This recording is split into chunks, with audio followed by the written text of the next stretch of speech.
Yo, that was probably very loud. I'm so sorry. It's okay. We'll edit it out. I'll No, you can't. I'll voice over Not that part. not allowed. Oh, by the way, before we get into anything, uh, I've always Uh, wanted, some of the good podcasts out there. Obviously, we're an exceptional podcast, but I guess some of our competitors, they have like okay. they have like nice musical intros at the beginning and then like Oh yeah. transitions and stuff. Hmm. I want one of those one day. I don't know how we're gonna do it, but I want one of those. Uh, say less. Me too. It would So make it a lot better than just me screaming into the mic. But yeah, okay. because literally every episode we have a cold ass open and a cold ass ending. Yeah. Yo. Yeah, Yeah. or No, and that's then true. That is true. bye. Yeah. See ya. See you next time. Yeah. Yeah. No, we'll get there. We're getting there. We'll figure it out. We'll Yeah, we'll do some research on how to make that happen. Because I do agree it would significantly elevate the um what's the word I'm production like the quality. quality. Yes, exactly, the production quality of said pod. But yeah, until then, hi everyone. Welcome back to the Cold Open podcast. You know, sorry, go ahead. I'm excited about where we could be, like, let's say 6 months from now or a year from now. Oh, me too. Me too, honestly. Yeah. Like Growth just is think real, about my it. man. Yeah. Maybe like those TikTok duets that people do over like the Do past I version of ever? themselves. Do I ever? Oh Imagine my us doing god. this a year from now, and we're Oh like, yeah. holy shit, how much have we grown? I don't Let's know. take a look. What's my TikTok screen time? Oh, It's not mine's gonna too be much. good. Mine's too much. Yeah. Ooh, I can schedule time away from the screen. I might have to do that. Anyways, that's not significant or relevant. But anyways, yes. Look, there are a couple significant things from today. Like, oh my god, I'm so excited to talk about one particular thing, but I'm gonna hold on it for now. I won't say it because I will be a good friend. And I, I'm particularly I excited won't. because we just caught it like an hour or half an hour before we just started recording this. This is It was like an hour. Yeah, Thursday, an hour January and a half, give or 27th take. at 6 p.m. Yeah. Thursday, January 27th. An hour And ago, for it just those of dropped. you who are listening, know exactly what we're talking about. Yeah. Um, So, oh, sorry, you will know what by the time this comes out because this is something we've been talking in great length about, but I won't go any further. That probably gave it away, but I'm sorry. But yeah, anyways. the one thing I want to address at the top of this episode is so, Simon, you sent me an ECHL announced suspension thing I did. article.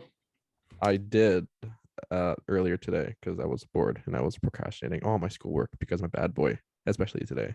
Hell But yeah, me yes, too. But yes, I read the article and I think both you and I were pleasantly surprised because indeed. the ECHL announced on Thursday, so today, that Jacksonville Iceman forward Jacob Panetta has been suspended for the remainder of the season as a result of the racial gesture during ECHL game on January 22nd. And then the ECHL Yay. commissioner had a statement saying insensitive actions and gestures, regardless of intent, cannot be tolerated in our game. So we just talked about this last episode, and now something We did. happened. Good. Yep. Yay. Yep. Hmm. Good thing happened. Yeah. So again, uh, obviously super great. That the ECHL did a significant thing. Like we said in the past, acts of racism and hate have been in hockey for a very long time, and oftentimes Yep. different leagues, not even just the NHL but other leagues around the world, have been very hesitant to do anything significant. Why? That's a question not for I can't answer, but the fact that ECHL actually took a step up and to and I basically suspend him for the remainder of the season. um I think it's significant. Now, granted, he's not a banned forever, which would be my personal preference, but that's okay. I get why they didn't. But one thing I want to add here. So Jacob Panetta is the culprit in this situation. I just want to add one little blurb in that article. Um, Mr. Panetta will have a conditional opportunity to apply to the ECHL for a reduction of the suspension and reinstatement after March 17th, 2022, pending successful completion of a learning experience conducted in conjunction with the National Hockey League's Player Inclusion Committee. Now, again, I don't know how long the the ECHL season is. Maybe March 17th is when the season's already over. That seems a little bit sus to me. But anyways, nonetheless, the fact that they decided to suspend him for the remainder of the season is significant. As long as that's kind of after the season. But anyways, I want to go back quickly on one thing you said. You said you would have preferred for him to never play a game again. yeah.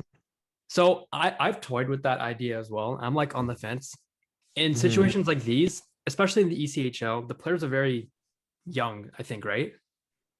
Or I don't know. How old is Jacob Panetta? Keep going. I'll look it up right now. Keep going. Keep going Okay. with your point.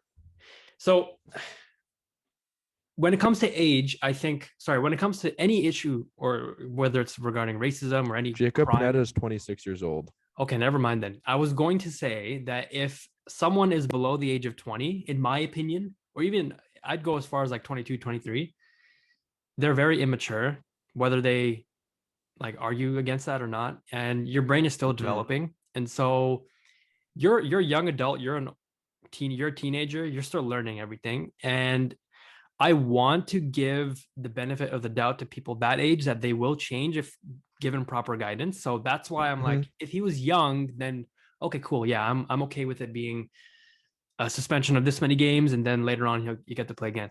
But you Yep. just said he's 26, so now I don't know. Maybe he should be suspended longer. So yeah. So like I agree with the first point you made in the sense that like if they're a bit younger, kind of we should look at them a bit differently.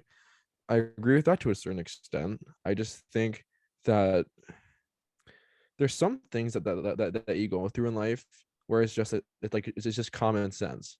So it's Yeah. like to me, racism, especially when you're in the ECHL, when you're affiliated with a National Hockey League organization, you're basically you have the privilege of making a lot of money, or so maybe not necessarily in the ECHL, but you're basically playing hockey for a living. I just think it's difficult to look at kind of mistakes and like making up for those mistakes under the same light depending on what those mistakes are. For example, racism, acts of hate, like other things like that. I think there's a line, and I just don't know where that is. And hopefully Yeah, that's me too. because and hopefully that's because just in recent instances, like actually no, that's not even true. I was gonna say there hasn't been that many racist instances in the NHL, which is blatantly false. But yeah, I don't know. Again, hopefully this is something that not just like the people who are involved in the situation, but hopefully that the rest of the fans of hockey, people who like people who like Jordan Subban, people just like the sport in general can actually kind of learn from, because I do think that it is a significant moment, even though it didn't happen in the NHL. And I think that the fact that the league took what I believe is a significant step to kind of making Jacob accountable for his actions is significant. Yep. Yep. So TLDR, or sorry, I shouldn't say TLDR. You should definitely read the whole thing. Yeah. Um, good conclusion. Something we can all learn from. Something I hope the NHL learns from, but I don't have faith in them. But No. Nope. Nope. we've talked about that before. Okay, Multiple times. let's move to something else now.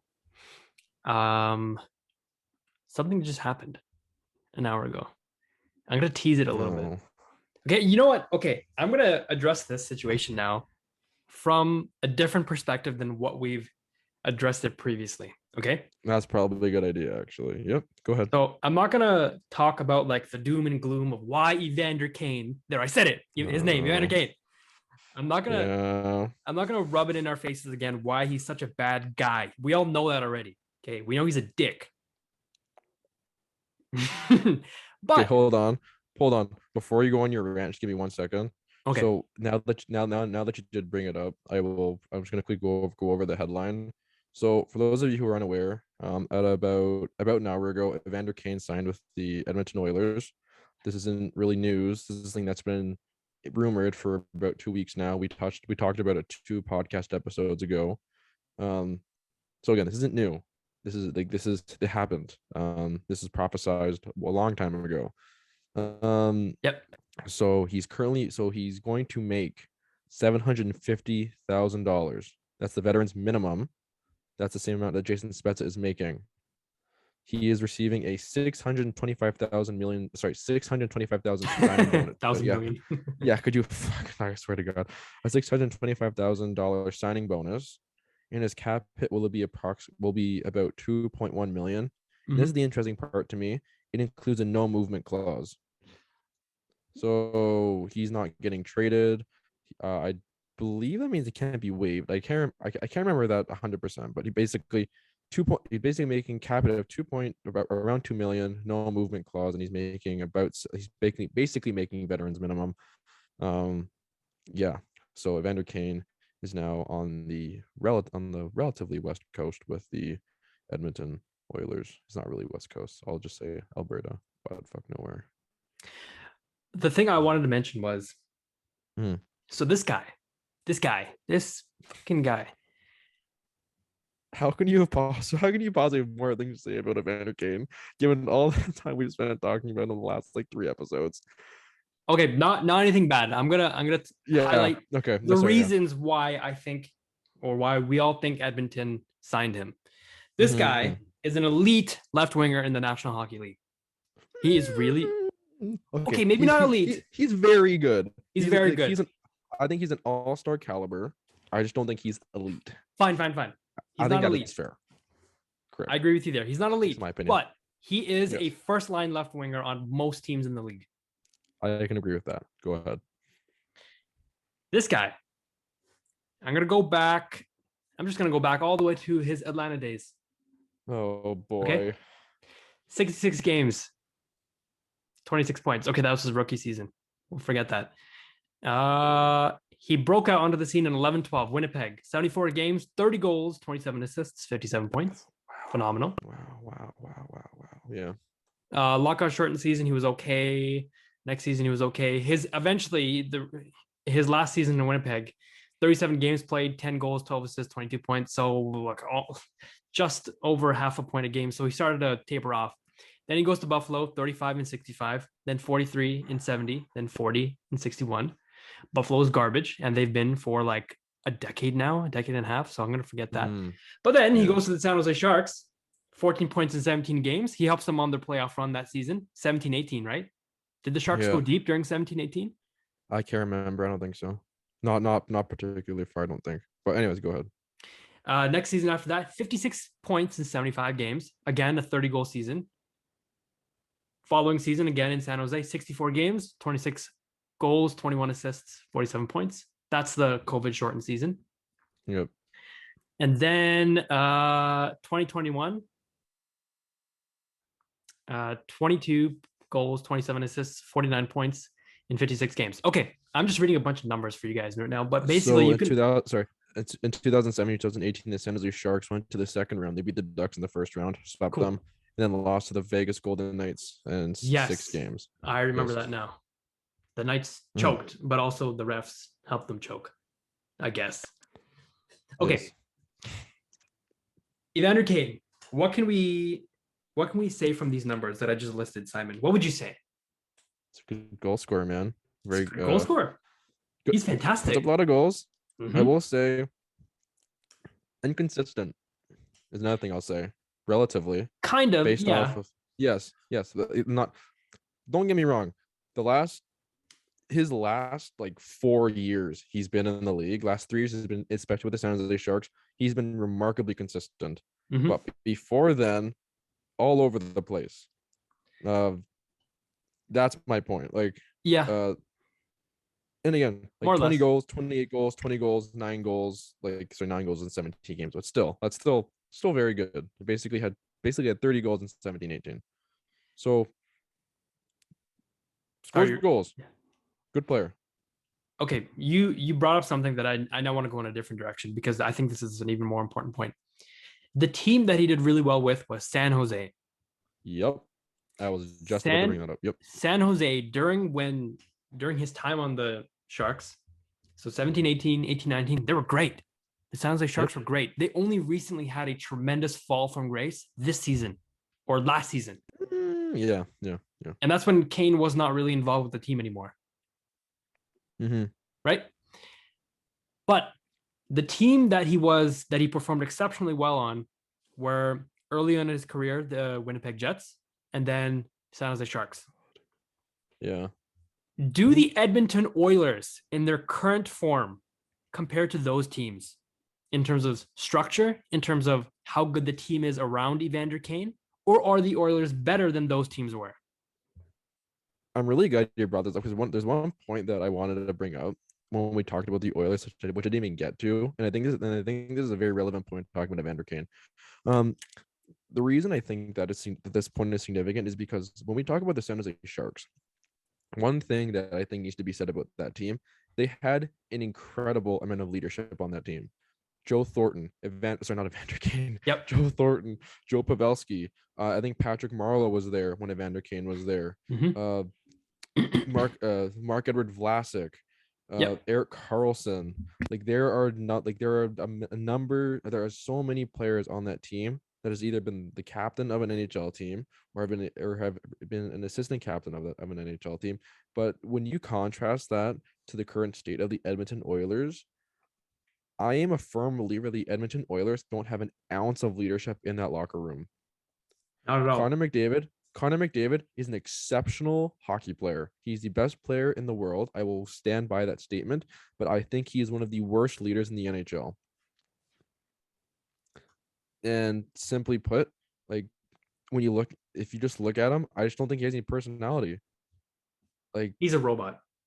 He is a robot. Leon Draisaitl, for all the points I mentioned about the interview with Jim Matheson. Like again, he's a very good hockey player. I would take him on my team, especially at his contract. He's a very good hockey player. He's an assistant captain on that team. But you're telling me you think Leon Draisaitl is a good leader? Compare that stuff here about why do you hate Leon Draisaitl so much?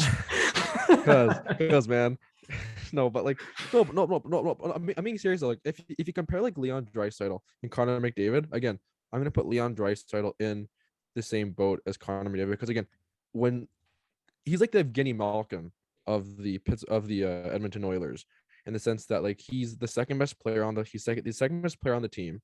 He's an assistant captain, and I think that he's someone that a lot of people look up to. Now maybe the answer is Malkin's not a good leader or not a good leader either. Maybe I might believe that, but my main point here is like compare Connor McDavid's leadership style to people like Gabriel Landeskog, like Sidney Crosby, like Patrice Bergeron, like and the one thing that keeps coming into my head, like all these guys are so vocal about things that they want to that like on the way that they think the game should be played, how they can help the team get better. And again, maybe just because I have some sort of a bias towards not liking the Edmonton Oilers, and again, based on some of the points I've made, maybe that's fair. But like, I just don't see that same quality with Connor McDavid. He seems very quiet when it comes to like when he's actually on the ice, except when he's actually like visibly frustrated.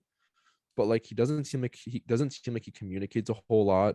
And in terms of like why I think Evander Kane was able to thrive in places like San Jose for so long was because of the leadership that was around him. And I don't think it's a coincidence. Yeah. It's a coincidence that the Evander Kane stuff started coming out once Joe Thornton left, once Joe Pavelski left, once Patrick Marleau left. Like, the state of that San Jose locker room is completely different now than it was like 2-3 years ago. Can I say one thing? Yes. So I don't think okay, Connor McDavid is not a great leader. I wouldn't shit on him as much as you just did. Let me just be clear. I only made those points because the reason it feels like it being so harsh is because I think in order for them to make Evander Kane work in that locker room, they need to have like almost like a perfect state of leadership for them to make it work. I didn't necessarily mean to make it to like Connor McDavid's like a horrible. I don't think he's a great leader, like you said, but I just don't think I also don't think he's horrible because again, I've seen other captains in the league. Like I think Jack Eichel was actually was a worse captain of the Buffalo Sabres, and Connor McDavid was of the Edmonton Oilers. So I'm being completely honest. But the truth is, if Connor McDavid entered your room right now, you'd roundhouse kick him in the face, right? Yes, I would tell him how much he sucks. No, but like I don't know. Okay. My point is, I think Connor McDavid is not a great leader either, but it's also because this guy has been thrown into possibly the worst situation that anyone could ever be thrown into. I Sidney agree. Crosby, early on in his career, who did he have for support? Look at the team around Sidney Crosby's when he was early on in the league. Mm-hmm. That team was just completely different. Sidney Crosby did With not have to. Mario Lemieux. Yeah, Crosby did not have to will like Mm-hmm. the entire team, put them on his back, grow That's a good 10-ton point. balls of steel, Yep. and carry them to the playoffs and win the cup in 09. He didn't have to do that on his Mm-hmm. own. Mm-hmm. And then you mentioned another team in there, Landeskog. Bergeron. Yeah, Landeskog. Yeah. Landeskog. He came into the league. Who did he have on his team? Yeah. Milan Hayduk. Oh man. He Didn't have had just on McKinnon the as team. well. Yeah, but but here's the thing. McKinnon was so much young. McKinnon is so much younger than Landeskog. Like again, Is I'm he? sure McKinnon's a good leader because Gabriel Landeskog was drafted in 2011. Nathan McKinnon was drafted in 2014. Wait, are you right? Hold on. Yeah, I'm positive I'm right about this because he was in this. Landeskog was second overall. Oh, This you're was he right. was You're right. behind Nuge and in front of Landeskog and about sorry ahead of Huberto. Mm-hmm. But he still had some very good leaders on team. Like Matt Duchene was on the team at the time. Again, Yep. you could have debate whether how good of a leader Matt Duchene was, but like Jaguar was on that team. Milan Hayduk was. I think Milan Hayduk was the captain, and I think he's someone who's been widely respected around the league. But like even if you look at the players that he's had on his team to learn from, Jerome McGinley, one of the Yep. best captains of all time, was a member of the Colorado Avalanche. Yep. Like, yeah, like yeah. Anyway, And who did McDavid have when he entered the Oilers? that's a No good one. question. Literally Yeah, no one. he had Andrew Ference. God no. See, and this is the thing, right? Again, I'm not saying it's McDavid's fault. He's that I think he's lacks leadership qualities. But He's one of the things I said at the time that he was named captain, I thought he was named captain way too early, way too early. yeah. And the reason I said that is because I think it was his second full season. I think it was the first year in Rexall. Like, sorry, not Rexall. It was the first season after moving out of Rexall into Rogers Place or whatever. And like again, I get why they did it because hey, it's our new home. This guy's gonna be the face of their franchise for such a long time. Like it's time to like officially move on to the next chapter of our franchise, name him the captain. But like man, like I don't even think he had played a full season at that point. He fractured his collarbone the season before, and like and you said it, he had no one around him to actually learn from and actually like kind of mentor outside of like guys he played with like at like the World Cup of hockey. So Like, so what I'd say is Connor McDavid is just a product of circumstance. Anyone who enters the league at that young of a age and is thrown into a leadership role that big, no one's going mm-hmm. to have success unless you're surrounded by more leaders around you. That's what the Leafs have done. Yep. The Leafs didn't give the captaincy to Matthews or Marner or anyone near that age. They give it to Tavares, but they waited so long on awarding a captaincy because they wanted to make sure that the locker room was filled with more than one, more than two, more than like 5 leadership voices at any given point. Yeah. Mm-hmm. And now that's what they are. I'm not saying the Leafs are the prime example for all the teams to follow. No, they have a lot of problems as well. Yeah. But I agree with you there. Maybe that's something Edmonton should have done. That being said, mm-hmm. Sorry, go ahead. That being said, I want to move back to Evander Kane. We know that the leadership in Edmonton is sus. Okay, that's not a matter of. I just tore strip off it, but yeah, go ahead. Yeah, it's not a matter of debate anymore. I don't think anyone believes in the leadership in Edmonton. You mean great leader Duncan Keith? Exactly, right? Like, look how far down we have to go. That's so low, man. Man. Or Cody Ceci. No. Barrett. Yeah, no, I'm joking. Sorry, go ahead. Go ahead. Please continue your point. My point is, Evander Kane is now in a situation where I don't think he actually will be as good as people think he will be. He'll play on a line with McDavid, right? 100%. He'll put up points. Oh yeah. But no way is he going to be the straw that stirs this drink. He's not going to be the reason why the Edmonton Oilers suddenly have a resurgence up the standings. I think he gets cut some point this season. You think so? I think there's a good chance. Because here's the thing. Um, again, I guess this kind of goes back to leadership. I'm not going to harp on that too much, but he's someone who has a very explosive personality. Um, in the sense that I think he's a very short fuse.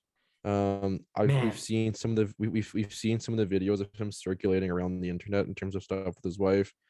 Again, like I don't know how many people know this, but like I forward this video to you. But apparently, that there was a video circulating of Evander Kane with a gun, basically pointing at his now ex-wife. Like, yeah. man, like I don't know what triggered that. Like, and I'm not gonna really. I don't want to speculate too much on it because again, that's just something I don't really know. But he just seems like someone again, and I don't like. He just seems like someone where if things go wrong, things can just get very out of hand. And I just don't think the Edmonton Oilers have the leadership group to be able to withstand multiple multiple kind of outbursts from Evander Kane, especially just given I think the state of that Edmonton Oilers locker room right now is just so incredibly fragile with how poorly they've played the last month. And like again, maybe I'm wrong, and that there's a good chance I'm wrong, considering we're almost halfway through the season, and Edmonton just says, "Screw it, we're gonna try to power through it." But like, I man, I I maybe I'm just yeah, optimistic. Maybe I'm just stupidly optimistic. I have a feeling Evander Kane will be okay. Like he won't have any weird scandals or outbursts for the remainder of this season. That's my yeah. optimism. Maybe blind faith. I hope you're right. Like Trish, for the, I hope you're right because like I genuinely feel bad for Connor McDavid. I Same. really do. Poor guy. Like he, Like like, no one signed up for this. The Oilers have been dog shit for the last how many years? 10? yeah, if not longer. Like If if not I would longer. say probably since they, I would say probably since they went to the Cup Finals against the Hurricanes in Yeah. 07 06. Yeah. Aside from that one flash in the pan run when they went to the second round in the Stanley Cup in And then they 2017. lost to the Oilers. So they lost to the Ducks. But yeah, here's the Yeah. thing. Like the Edmonton Oilers were one of the first. I think I can't don't quote me on this. 'Cause I'm not sure, but it feels like the first time. Sorry, they were one of the first teams ever, or they were one of the first teams ever to have like 3 or 4 or 5 years out of like 6 years where they had the first overall pick, and Yeah. they did nothing with it. Nuge, Taylor Hall, Nuge, Yakupov. Yeah. That's the 12, 13. The they didn't draft first overall. 2014. 15 was Uh, McDavid. 14 was Drysaitel. Yes. 15 was McDavid. Taylor Hall's gone. You traded for Adam Larson. Nuge is a very serviceable player, but definitely not first overall quality. Jonathan Huberdeau's third overall in the league in points, by the way, right now. Um, Yep.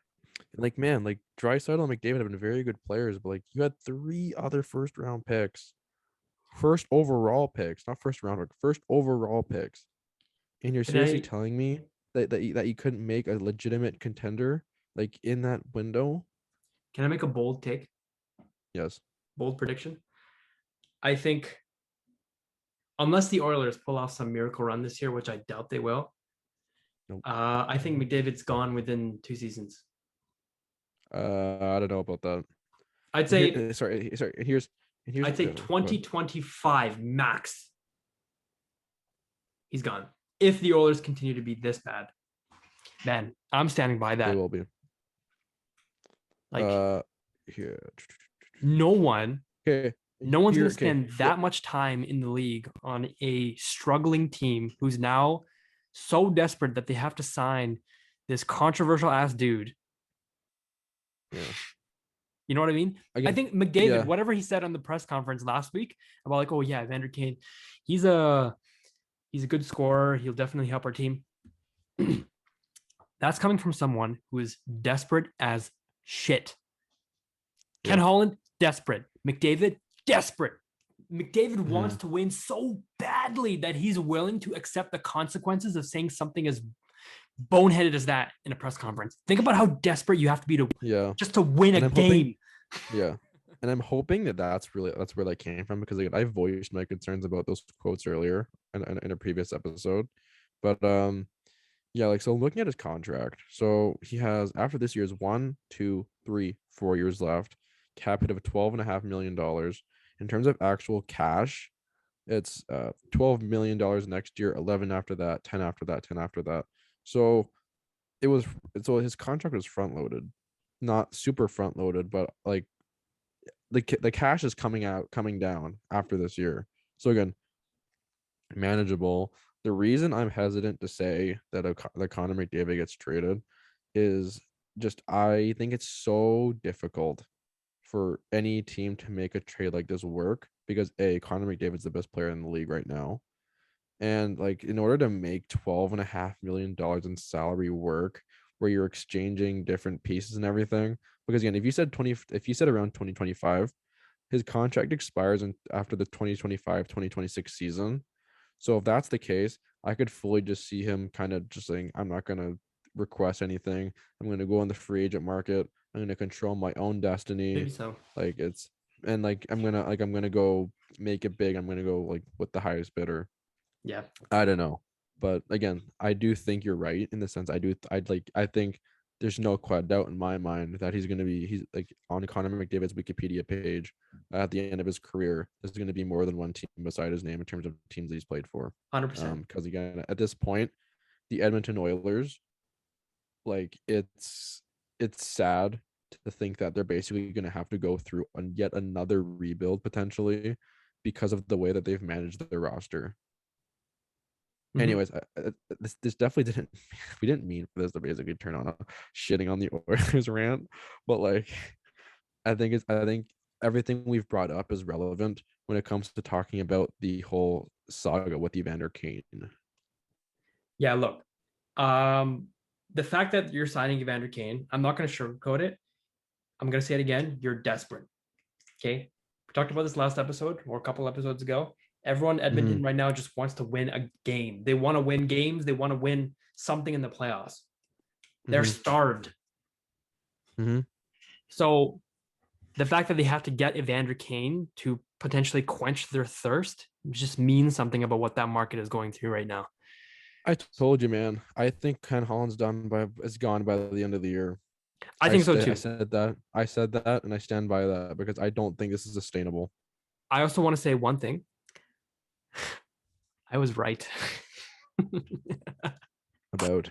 Remember one episode we had a question of the day, and we're like, "What do we think is going to happen first? Do we think coach is going to be fired or GM is going to be fired? There's going to be a trade or Evander Kane?" You were right. I said Dave Tippett was going to get fired first. Yeah, then I said Evander Kane purely for the purposes of wanting maximum chaos. And right now, I think if putting Evander Kane next to Connor McDavid and Leon Draisaitl, if that is not maximum chaos, I don't know what is. Chaos in a good way in terms of goal scoring in the NHL. That line's going to be sick. Yeah. But also chaos in terms of what the personality clash could be like. Yeah. I hope Zach Hyman writes a children's book about Evander Kane and then masks it and basically just bashes them in the form of a child's book. That would make my year. Zachary, if you hear this, please do it. I would greatly appreciate you more than I already do. Anyways. I want to switch perspectives a little bit to just focus on Evander Kane now for at least a couple minutes. This guy, Twitter account JFreshHockey posted this about an hour ago, about a few hours ago. Do you follow him? I do. Oh, I don't know if I follow him, but I read a lot of his stuff. I should follow him actually. I don't know why I don't. If I don't, let's check this. Let's check. Go ahead. So Evander Kane, he posted his projected WAR 72%. His worst things are defense and penalty. Everything else is like 70, 80, 90% good. Finishing 86%, and that's exactly what the Oilers need right now. He's very, very, very good. He mentioned in the tweet 83%. Holy cow! Really? Yeah. Damn. So Evander Kane reportedly signing with Edmonton for roughly 1 times $2 million is a scoring winger who can play in all situations, talented at carrying the puck and attacking off the rush, but prone to turnovers and minor penalties. And then in a subtweet, he says, also prone to other stuff.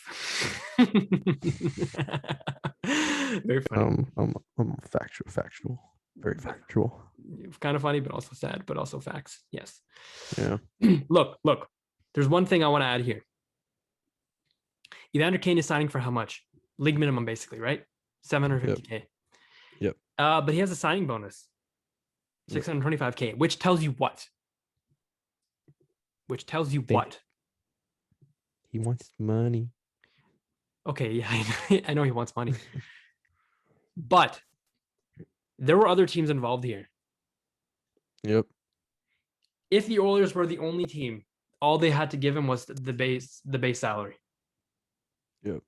Evander Kane needs a team more than the Oilers need him. Mm-hmm. If it's the other way around, I'm shocked at what Ken Holland is doing and why he still has a job. I hope that Evander Kane in this situation was not the negotiator.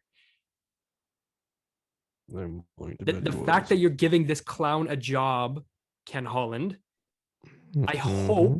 I hope you gave him the lowest ball offer you could. Okay? If you were the only team in on this, why'd you even give him a signing bonus? Whatever. I'm going to pretend they weren't the only team on this, meaning that there were other teams involved. Okay? Yeah. Well, the Capitals, I know the Capitals were taking a look. We're doing your due diligence as well. I don't know if that means they actually got into serious negotiations, but like I think the quote from Frege was they were doing their homework, and I think they were negotiating with Evander Kane. So again, a little bit more context there. Which in a way is worse, because then it was just a battle of which team can afford the biggest PR hit. Yep. Well, right. Sorry, biggest PR hit, but also very talented hockey player. If we're gonna. Sure. Mm-hmm. Again, I'm not saying that's how people should look at it, but I think one thing we've talked about is the NHL is a business, and they don't care about a lot of the off ice stuff as long as the player that causes that off ice stuff is a productive hockey player for their hockey team and increases their chance to win. As Connor McDavid said so eloquently. And again, I think it's a twisted and messed up way to look at the league and look at kind of and try to evaluate talent. But it is what it is, man. It's the NHL, and this is something that we've talked about at length. So I'm not too surprised. But I think this, yeah. Anyways, I'm not gonna keep harping on the same things I've been saying for the last. How are the Oilers even fitting his contract though? Give me 1 second. I will have Cap Friendly open right now. Give me uno segundo. Their space right now says 0. Yeah. Who are they taking out? Let's see. So they currently have 3 players on long-term injured reserve. Like currently 6. It's about $8 million in cap relief on the. Okay, fine. Yeah. So I assume that's what it is. But even then, I have no idea because again, I assume there's going to be a move coming, but I just don't know what that's going to be. Someone's probably going to get sent down or something, but I don't know. I wonder if Mike Smith ever plays a game for the Edmonton Oilers again. I doubt him. $2.2 million, which is he has another year on his contract. He does. He's 39 years old, but he's $2.2 million, which is almost exactly how much Evander Kane is signing for on the Oilers.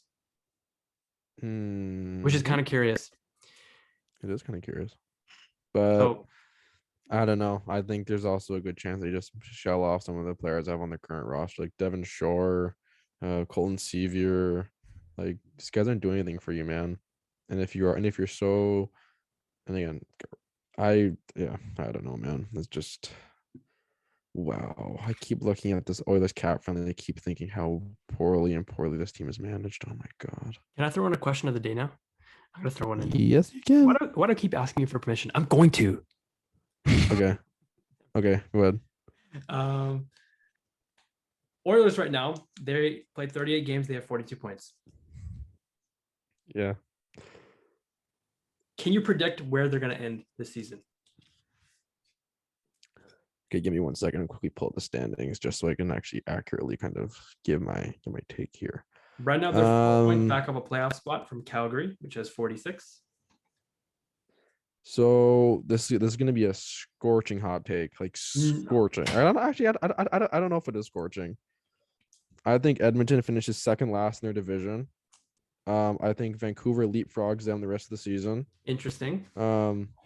So, and just to be clear, I have the teams ahead of them. I have Vegas, Anaheim, LA, Calgary, San Jose, Vancouver, and that's it in the division. In terms of where they finish in the overall league, no Minnesota. It's on the not the division. Oh, That's you're in right. Sorry, sorry, essential. sorry. I was looking at wild card. Okay, Yeah. continue. In terms of where they finished, like overall in the league, they are currently 19th. I think they finished somewhere between 20 to 24. Um, but again, that's like so again, the teams that they're currently ahead of are so that Edmonton's currently ahead of is Detroit, Winnipeg, Vancouver, Chicago, Columbus, the Islanders, the Devils, the Flyers, the Sabres, the Kraken, the Senators, the Coyotes, and the Montreal Canadiens. The teams I can see that the teams I can only realistically seeing jumping over them are Winnipeg, Vancouver, and then maybe Detroit. But Detroit has been very iffy recently. So again, I think they're going to be somewhere between. They're not going to be much further from where they are right now. And I'm going to look at this from just a purely wild card Western Conference perspective. Right now, they are fifth in the wild card race. And if you were to ask me if Edmonton could leap over any of these following teams, Colorado, nope. Nashville, I mean, Nashville is doing really well this season. Okay, Well, Nashville, so Colorado and Nashville are leading their divisions. Edmonton's in the Pacific, so they would have to leapfrog over Vegas, Anaheim, I'm and LA. I'm talking about like if Nashville ever drops to wild card. Got it. Good. I haven't actually looked too much into Nashville this season, but from what it looks They've like, I been don't think good. Edmonton. Yeah, They've been good. Nashville. Oh my god. is Roman They Yossi are just my killing it this season? Yossi. Matt Duchene is having a resurgence. Really? UC Saros is yeah. Matt Duchene is 1 point short of being point per game. Oh He has wow. 39 points in 40 games. Michael Granlund has 36 points in 42 games. Philip Forsberg 34 and 31. Ryan Johansson 33 and 41. Okay, The Nashville Predators are making a resurgence, and I am here for it because I absolutely love this team with all my heart outside of the Leafs. but will Edmonton jump them? Nope. St. Louis? Absolutely not. Nope. Vegas, Anaheim, LA. Maybe LA if it drops down to wild card, but probably not. And then you got Minnesota and Calgary, who I believe are better than the Oilers as well. So I don't Keep know. Maybe your you eye have on like St. a Louis. Yeah. Again, St. Louis isn't really a team I think really plays a huge factor in the wild card race just because if they fall out, let's just say Minnesota and St. Louis swap positions. St. Louis then becomes a third wild card team, becomes the first wild card team. Then you have St. Louis, Calgary, Dallas, and San Jose. Um, Personally, I think all the teams that are surrounding Edmonton, like Calgary, Dallas, maybe not Dallas, but Calgary especially, Calgary, uh, San Jose, Edmonton, Vancouver, sorry, not Edmonton, Winnipeg and Vancouver are all probably going to finish ahead of them or have a good chance of it. So, anyways, I just think St. Louis might be in a little bit of trouble with Mr. Jordan Binnington, but my that's point besides is the though, my point. point is Mhm. sure, look, all of these teams have flaws, but Edmonton, I don't think can beat any of them in the standings. There's no way, in my opinion, they're gonna make the playoffs. They'll get The Edmonton close. I Oilers, think yeah. hold on, Yep, hold on. yep. I think they'll get to maybe a few points out of the second wild card spot at best. But you Mm-hmm. cannot tell me, looking at Fair this point. roster, even when you add Evander Kane in there, because what does Kane add? Mm-hmm. He adds more scoring. Yeah, sure. Yeah. The Oilers, theoretically, even if you didn't have Evander Kane, could catch lightning in a bottle with just McDavid and Draisaitl and go on a ridiculous tear. They've done that over the last 3-4 seasons, right? Yep. So adding Evander Kane is not something different. It's just more of the same. So if you look at the Evander Kane, the Edmonton Oilers from that perspective, I don't think they can beat out any of these teams ahead of them. They'll get close, but they're not going to make the playoffs. That is my prediction. Yeah, so we know what the Edmonton Oilers are, right? Like they're a team that's gonna score a lot of goals, or they can score a lot of goals given the personality they have on their team, and but they also allow a lot of goals. Um, like it's they're currently 11th in turn. They give the 11th most goals in the NHL. Mm-hmm. In terms of where they are in terms of where they are on goals for, give me a second. They are 16th. They've scored 123 goals, which is and they're at 3.37 goals per game. That is pretty solid. They're like right at league average. Um when you're allowing that many goals, you need to score more. Maybe that's our thought. I wish we should just score more goals, but we know what the Edmonton Oilers are. They're going to score a lot of goals. They're also going to allow a lot of goals. And there's going to be a lot of games where they can't outscore their problems because other teams around the league can stop the puck or can stop them from scoring. And when you run into that problem, you're going to lose more games than you win. Yep. Hence the Edmonton Oilers in 2021, 2022. Yep.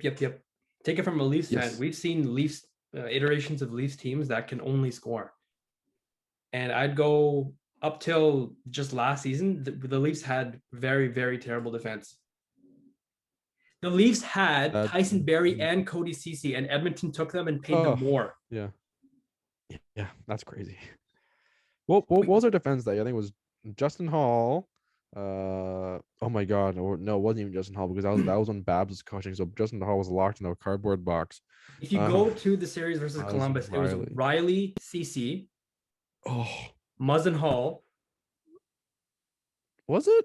I'm pretty sure it was. Hold on. Go ahead. Sorry, go ahead. And then Dermott Barrie, no? Or Muzzin Barrie. Some combination of that. Give me a second. I'm going to check the roster right now. Give me 1 second, please. Pretty sure it was Muzzin Barrie then. And then Dermott Hall.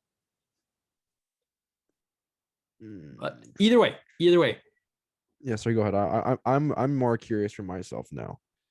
Either way, I think we've seen 2 of those players on the Leafs roster, and that defense was not good at all. Too many holes. Oh my God. But Edmonton had the same thing. Edmonton has the same thing now. Jake Muzzin got hurt, dude. Oh, I forgot in game 2. Right. It was Barrie, Ceci, Dermott, Hall. Sorry, this isn't the pair. This is just who was playing. Barrie, Ceci, Dermott, Hall. Oh, Marincin, God. Riley. Oh, my God. But look, the Oilers aren't that much better right now. Who do they have? What's the Oilers' top 6? So I'm going to go off the top of my head. I'm going to see how much I can get these right. Nurse, Barrie, Ceci, Evan Bouchard, Chris Russell. Okay, so I have the pairings right now. It's Nurse, Bouchard. Got that. Got those 2. Okay. Nurse, pretty good. Bouchard. Yep. Up and coming, right? Pretty good. Offensive defenseman. He's been very good. I will give him that. But Bouchard's been good. And then you have quite possibly the worst pairing in the league in Duncan Keith and Cody Ceci. That's what I forgot. Who's I forgot? Duncan Keith. Yes, go ahead. Yes. Duncan Keith and Cody Ceci. That is so bad. Look. Say what you want about how much leadership you can stuff into Duncan Keith's mouth. He's got space, but he doesn't have a lot of teeth. You can't leadership your way to a good defensive pairing. Mm-hmm. And Cody Ceci was great last season in Pittsburgh, right? Mm-hmm. Cody Ceci is not a top 6 defenseman. I will say that until the earth dies. Maybe 6th, maybe 7th. That's aggressive. That's very dramatic, but yes. I don't care. I hate Cody Ceci as much as you hate Leon Draisaitl. Interesting. That's a lot of hate. Yeah. Duncan Keith, Cody Ceci, and then they have William Lagesson and Chris Russell. Which is okay. Not good, man. Not good. Adding Kane does not do much. It does not move the needle at all. The needle is exactly where it is. Yeah. Oh my God. Okay, yeah. We've been talking for a while. I think I wanted this episode for us to talk a little bit about the Olympics. We'll do that for next week now. Yeah, that probably yeah. Oilers fans, if you're listening, I'm sorry for shitting on Leon Draisaitl and your hockey team. But at the same time, like I said before, a lot of the things I think concern me about the Evander Kane signing have to do with the current state of the hockey team. And I think that this is something that maybe it's something that you don't want to hear. And again, if you don't, that's fine. Again, I apologize, but it's something I think that for those of you for people who are curious about how we think the Evander Kane signing is going to turn out, I think it's all relevant, unfortunately. So, look, I'm just curious now because this is maximum chaos. This is the most chaotic thing that you could have asked for. And what's funny is last episode you ended it with, we're going to talk about the Olympics unless anything big newsworthy thing drops. Yeah. And you're like, yeah, I doubt it will. And the then you have NHL's this. kicked me in the balls. Yeah. Very funny. Yeah. What was I gonna say? Um, I know we said we're gonna save the Olympic talk for next week, but as a Leafs fan, I feel obligated to bring this up. Congratulations to Josh Hosang for making Oh Team yeah. Canada. Um, very, very well deserved. He's been lighting it up in the AHL. For those of you who haven't been following the Leafs, or sorry, because I know how every NHL fan is just so curious about how the Toronto Marlies are doing, how Josh Hosang is doing. But yeah, no, seriously. I'm really excited to. I'm really looking forward to talking about Team Canada because there's a couple of players, really only two players. I'm really like actively looking forward to watching. Maybe three, but mostly two. Who Yep. those players are, you have to wait and listen next week because I don't give my stuff away for free, or I don't just yeah. Okay, enough. Okay, Well, you that kind of sounded do. really, You kind of do because yeah, we're not yeah. I making was any gonna money say off this yeah. right now. Yeah, exactly. That's a good point. But you're gonna have to wait because I want you to listen to the next episode too. So, yeah.